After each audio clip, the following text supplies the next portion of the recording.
नमस्कार, प्रवास अक्षय न्यूज को आप सभी का स्वागत है।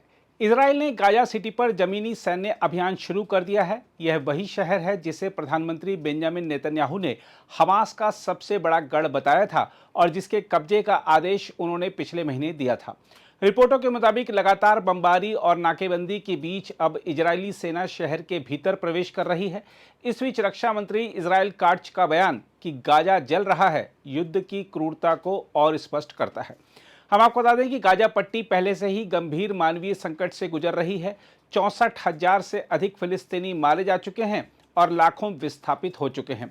भोजन और पानी की भारी कमी है, जबकि संयुक्त राष्ट्र और मानवाधिकार संगठनों का कहना है कि यह युद्ध अब भुखमरी और सामूहिक विस्थापन का रूप ले रहा है। हालात इतने बिगड़ गए हैं कि कई लोगों की मौत भूख और कुपोषण से हो रही है। हम आपको याद दिला दें कि पिछले सप्ताह इजराइल ने कतर की राजधानी दोहा में हमास नेताओं को निशाना बनाकर एक बड़ा हवाई हमला किया था। यह कदम केवल क्षेत्रीय तनाव को बढ़ाने वाला साबित हुआ। कतर और अरब इस्लामी देशों ने इसे कायराना और विश्वासघाती हमला कहा। दोहा सम्मेलन में कई देशों ने इजराइल के साथ कूटनीतिक और आर्थिक संबंधों पर पुनर्विचार का आह्वान भी किया, लेकिन इस राजनीतिक दबाव के बावजूद अमेरिका का रुख द्वंद्वपूर्ण दिखाई देता है। विदेश मंत्री मार्को रूबियो ने नेतन्याहू के साथ खड़े होकर साफ कहा कि युद्ध का अंत तभी होगा जब हमास सभी बंधकों को रिहा कर आत्मसमर्पण करेगा। यह अमेरिका की उस कूटनीतिक समाधान की बात को लगभग नकार देता है जिसे सार्वजनिक मंचों पर दोहराया जाता है। देखा जाए तो इजराइल का सैन्य अभियान केवल गाजा तक सीमित नहीं है। दोहा में हमला इस बात का संकेत है कि युद्ध अब पूरे पश्चिम एशिया की स्थिरता को प्रभावित कर रहा है। मिस्र, सऊदी अरब और तुर्की जैसे देश चेतावनी दे रहे हैं कि ऐसे हमले शांति प्रक्रिया को पूरी तरह समाप्त कर सकते हैं। ऐसे में नेतन्याहू का संकेत कि इजराइल भविष्य में वेस्ट बैंक पर भी संप्रभुता बढ़ा सकता है, पहले से ही तनावग्रस्त क्षेत्र को और अस्थिर बना देगा। इसमें कोई दो राय नहीं कि गाजा की घटनाएं यह स्पष्ट करती हैं कि यह संघर्ष अब केवल हमास और इजराइल तक सीमित नहीं रहा। यह पूरे मध्य पूर्व की भू राजनीतिक स्थिरता, अरब इजराइल संबंधों और वैश्विक कूटनीति की परीक्षा बन चुका है। मानवीय त्रासदी की गहराई यह बताती है कि हिंसा के बल पर समाधान संभव नहीं है। यदि क्षेत्रीय और वैश्विक शक्तियां समय रहते हस्तक्षेप कर एक वास्तविक राजनीतिक समाधान नहीं खोजती तो यह संघर्ष एक स्थायी ज्वालामुखी बनकर पूरी दुनिया को अपनी लपटों में ले सकता है। दूसरी ओर अमेरिकी विदेश मंत्री मार्को रूबियो की हालिया इजराइल यात्रा को लेकर अंतर्राष्ट्रीय जगत में उम्मीद जगी थी कि शायद गाजा संकट का कोई समाधान निकल सके, लेकिन वास्तविकता इसके बिल्कुल उलट सामने आई। रूबियो खुले तौर पर नेतन्याहू के साथ खड़े नजर आए और उनका रुख यह संकेत देता रहा कि अमेरिका फिलहाल इजराइल की कठोर नीतियों पर ही सहमति जता रहा है। यहाँ सबसे चौंकाने वाली बात यह है कि डोनाल्ड ट्रंप की उस विवादास्पद सोच की चर्चा फिर से होने लगी है जिसके अनुसार गाजा के युद्धग्रस्त तटीय क्षेत्र को भविष्य में रिवेरा यानी एक आलीशान पर्यटक स्वर्ग में बदला जा सकता है। यदि यह विचार अमेरिकी विदेश मंत्री की यात्रा के साथ जोड़कर देखा जाए तो सवाल उठना स्वाभाविक है कि क्या वाकई गाजा की त्रासदी को केवल भू राजनीतिक गणित और व्यापारिक मुनाफे के चश्मे से देखा जा रहा है। आज गाजा में लाखों लोग भूख, बेघरपन और बमबारी की विभीषिका झेल रहे हैं। 64,000 से अधिक जाने जा चुकी हैं। ऐसे समय में किसी भी बड़े राष्ट्राध्यक्ष या कूटनीतिज्ञ का ध्यान मानवीय सहायता, युद्ध विराम और स्थायी राजनीतिक समाधान पर होना चाहिए।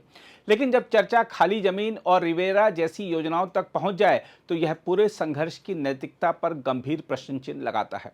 रूबियो का दौरा इस संदेश को और पुष्ट करता है कि वॉशिंगटन का झुकाव मानवीय संकट को हल करने से अधिक इजराइल की भू रणनीतिक आकांक्षाओं और ट्रंप की संभावित व्यावसायिक सोच की ओर है।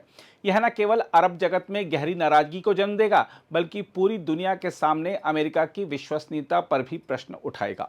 देखा जाए तो गाजा की त्रासदी केवल युद्ध की कहानी नहीं बल्कि यह इस बात का आईना है कि 21वीं सदी की वैश्विक राजनीति में मानव जीवन से अधिक महत्व सत्ता और पूंजी को दिया जा रहा है।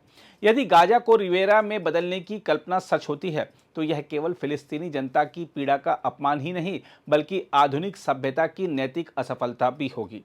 उधर गाजा युद्ध अब उस भयावह मोड़ पर पहुंच गया है जहां इजराइल की सेना केवल हमास के ठिकानों तक सीमित नहीं रह गई बल्कि उसने गगनचुंबी इमारतों को भी निशाना बनाना शुरू कर दिया है। गाजा सिटी की सबसे ऊंची 16 मंजिला इमारत का ध्वस्त किया जाना इस बात का प्रतीक है कि युद्ध अब केवल सैन्य टकराव नहीं बल्कि शहरों की स्मृति और पहचान को भी मिटाने का प्रयास बन गया है। ऊंची इमारतें किसी भी शहर की सांस्कृतिक व आर्थिक धड़कन मानी जाती हैं।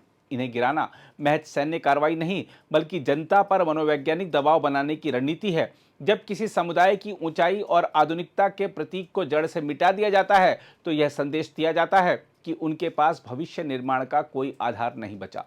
इमारतों में केवल दफ्तर या सुविधाएं ही नहीं थी, बल्कि उनमें विस्थापित परिवार शरण लिए हुए थे। इस तरह का हमला सीधे सीधे आम नागरिकों को और असुरक्षित करता है। पहले घर ढहे, फिर तंबू जले और अब शहर की ऊंची इमारतें भी जमींदोज हो रही हैं। यह मानवीय संकट को और गहराता है। गगनचुंबी इमारतों को निशाना बनाने का यह पैटर्न बताता है कि इजराइल गाजा को पूरी तरह से रिवर्स अर्बनाइज यानी शहर से खंडहर में बदल देना चाहता है।